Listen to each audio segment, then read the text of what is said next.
Hello and welcome to this video from the Trent Valley Railway. In this video we'll take a detailed look at the Railcrew on-off remote uncoupler unit. This video is part of a series of videos from the Trent Valley Railway taking a more closer look at some of the detailed parts of the build for the layout. Here we'll look at installing these uncoupler units and show you how they operate for the Trent Valley Railway.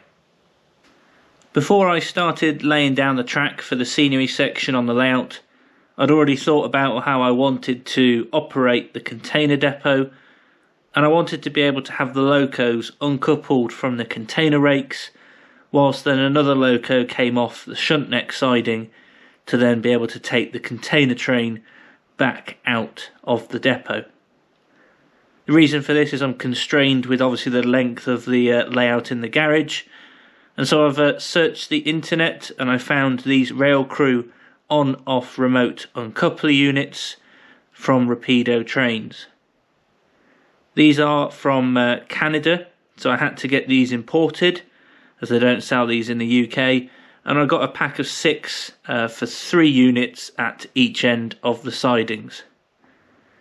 These units have a magnet system inside which, once energised with some power, enable the uncoupling, which I'm using the Cadee couplings.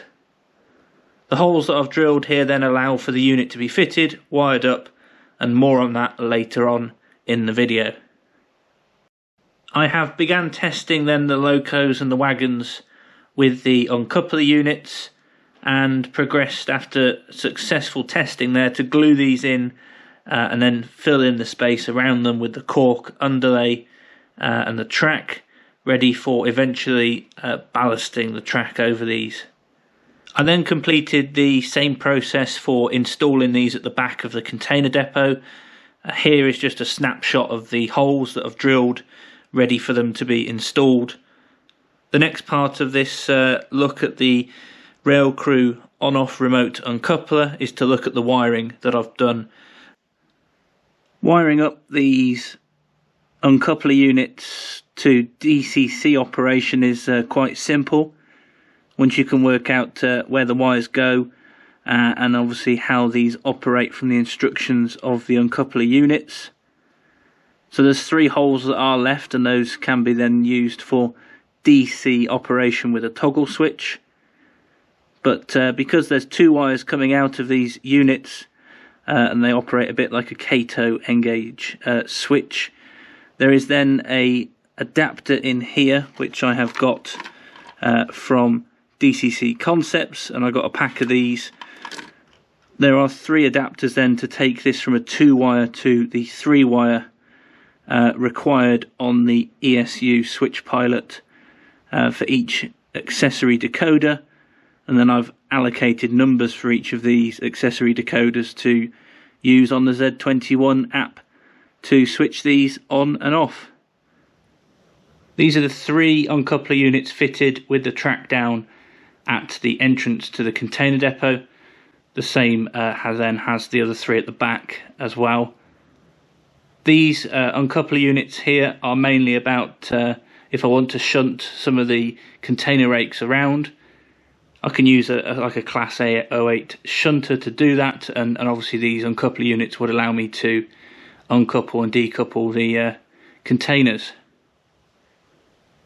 Primarily at this end, the locos will come back onto the front of the container rake off the shunt neck, and then they'll push the containers back down towards the very end of the sidings, which is where these uncoupler units work rather well to detach the loco that's just brought in the container rake.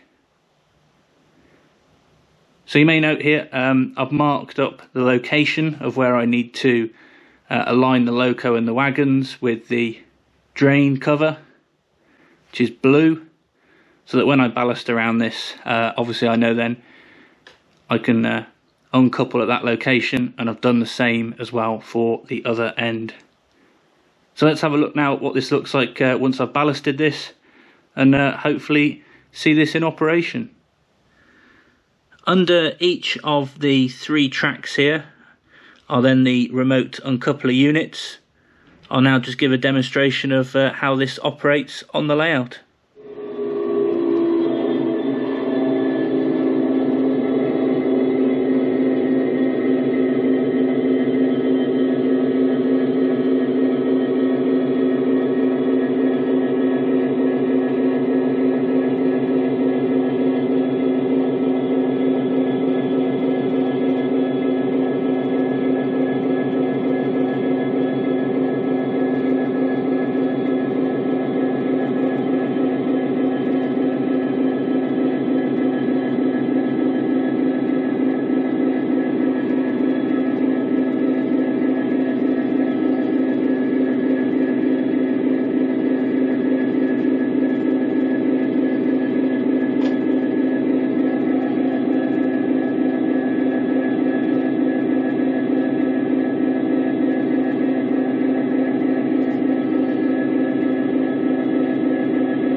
Thanks for watching this detailed look at the Rapido remote uncoupler unit. Do keep an eye out for more videos from the Trent Valley Railway. Cheers.